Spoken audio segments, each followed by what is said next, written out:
Hey everyone, and welcome back to my channel. Today we are going to go through another exciting Power Query tutorial where we will look at how we can update specific rows in a Power Query table. So let me open up my Excel file. So you have some data, you have region, item, and unit cost. Then in next sheet, you have the same information, region, item, but here we have revised unit cost. So what we want to do is we want to update the prices for only items which are present in this table.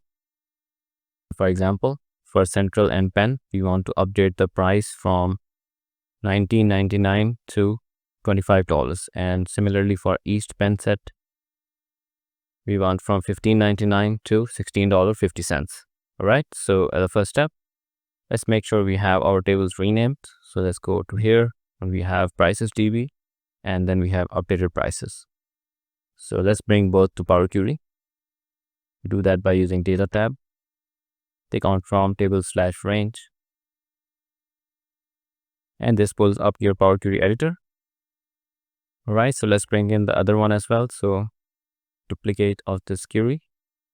You can go back and actually load it the same way, but let's look at another way. Remove the change type step on done.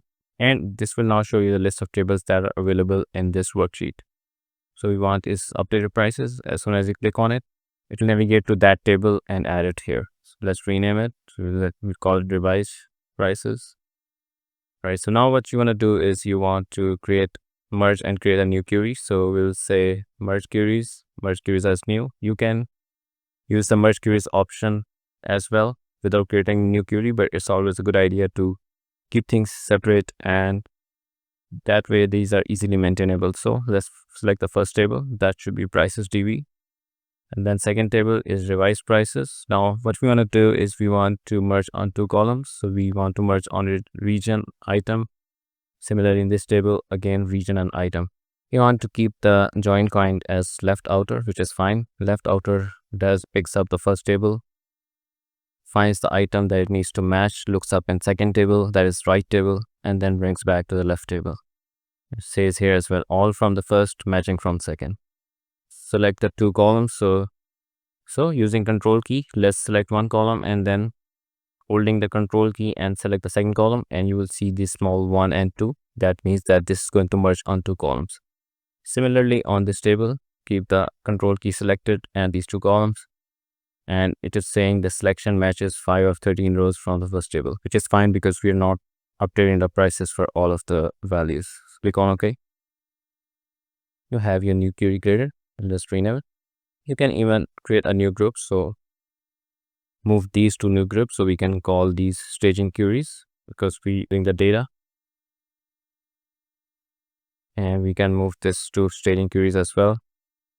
And this is our final query. All right, back to this query, updated prices. Now click on this icon. So what we want to do is we want to only return the revised unit cost column. And we want to uncheck this, use original column name as prefix. We don't want this.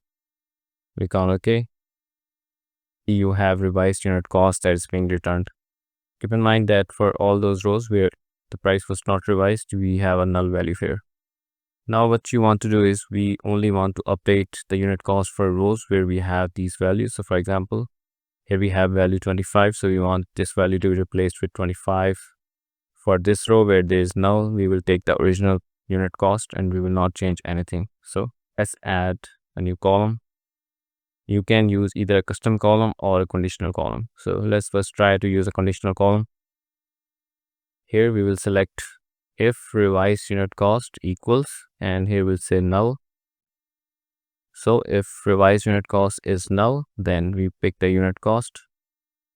And if that's not true, then we will pick the revised unit cost. Keep in mind that these column names have to be clear. So click on OK. We have to press this icon that says select a column. So unit cost, and here we'll select a column and we will use revised unit cost. Click on OK. And you see now we have the values where there's null, we will have the original value, and where we have the revised unit cost, we'll pick the revised unit cost. Similarly for this, we picked up 16.5 instead of 15.99, which was previous cost, and so on and so forth. Now, let me show you another way you can do this. So we go to add column again, we add custom column and keep the column name as it is. That's fine.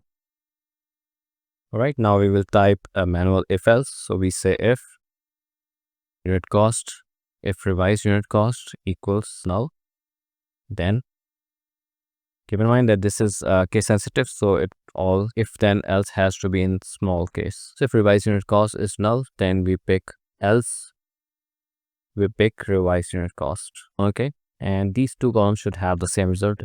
So this is just two ways you can do this. Remove the last one and let's just keep this one. So what now we're gonna do is we are going to remove this revised unit cost column. So let me remove this. Keep in mind that this is not like Excel where if you remove one column, your rest of formulas start to error out if they're dependent on the original column. This is not like that because Power Query works in steps, so it records each values in steps. Now what we're going to do is we can simply rename this. We can say revised unit cost, and now we can simply go to Home tab and click on Close and Load to. If you click Close and Load, it will load all of these three queries as tables, which we don't want. We only want to load updated prices. So we can say Close and Load to. And for now, we will say only create a connection. Let me rename this tab. So we will say original cost. This is revised cost. And now in updated prices, right click on it. And if you don't see this section here, go to tab, click on queries and connections, and you will see this sidebar on load to. And here we will say table. It's a new worksheet. And now you see you have this data loaded as a new query. And you can see the difference where you have the new values. For example, this is 19.99 and new revised cost is 20. Similarly, here you have the change. This is very easy to maintain. So let's say you want to change this to, I'm gonna say 35. So I'm changing West Binder to 35. West Binder, and let me refresh this, and this value should change to 35, and you can see this is 35. In cases you don't want to retain the unit cost column, you can remove this and just rename this column as unit cost, and all of your queries and different relations should work. Alright, so that's it for this video. Hope this was a fun little project for you and you get to learn something new. Till next time, happy coding.